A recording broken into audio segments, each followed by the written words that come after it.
Learning how to play Valorant as a beginner could be very overwhelming. In this video, I'll be going over some of the most important lessons and habits you should be using to instantly see improvement in your rank and overall skill level. And before we get started, I would like to go over some goals with you that you guys should keep in mind while you guys are learning and as well as playing the game. Valorant is a team-based game. Usually when I coach lower rank players, a lot of the time they actually never really communicate with the team. This is a very important thing that every single time you guys play, you guys should try and learn.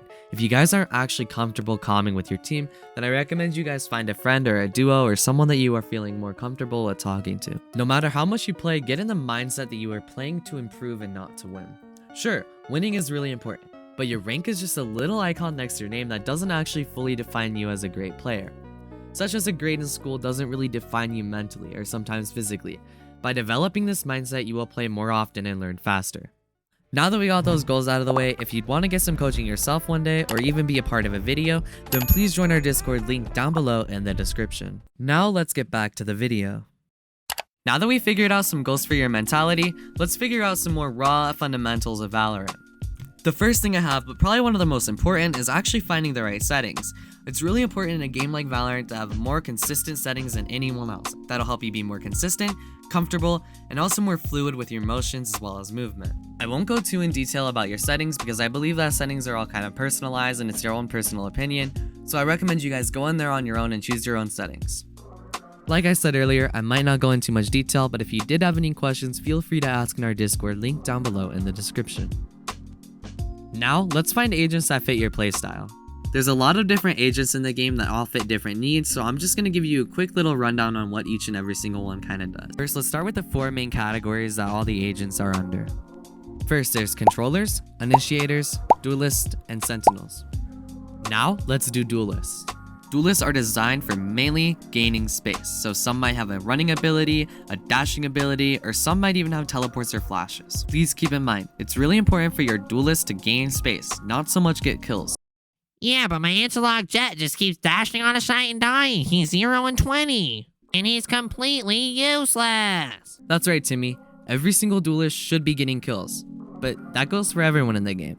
And like I said earlier, every single agent has their own specific needs that they need to complete every single round. So the next time you yell at your insta-lock Jet for dashing onto site and dying, think about how much use that actually got. It got you guys all that space and the information on the guy that was shooting at him. Let's say your Jet throws a smoke, dashes into it, but he dies because two people were sitting heaven and one person was sitting on site.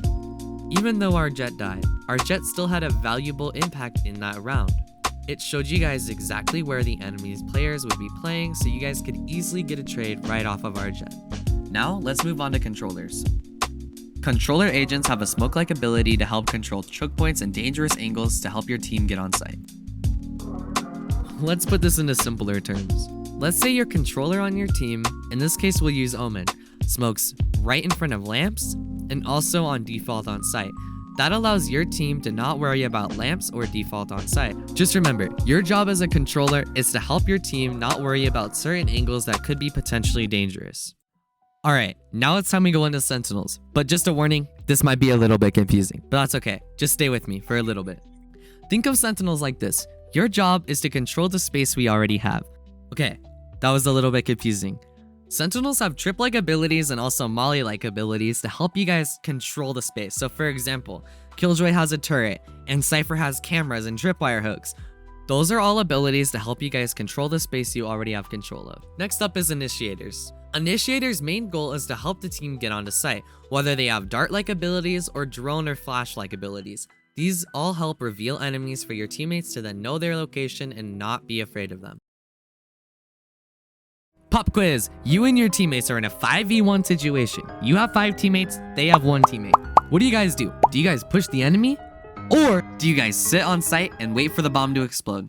If you said run and get the kill, you're wrong. Sorry, that was really mean. Contrary to Instalock random mains and Jet mains beliefs, you guys should not be going for kills instead of going for round. Just remember, as a newer player, it's really important that you guys play for the rounds and not for kills. Remember the objective of Valorant. If you want more educational content like this, please join our Discord link down below in the description. There, you can get free coaching every single Saturday from some of the best players in the world.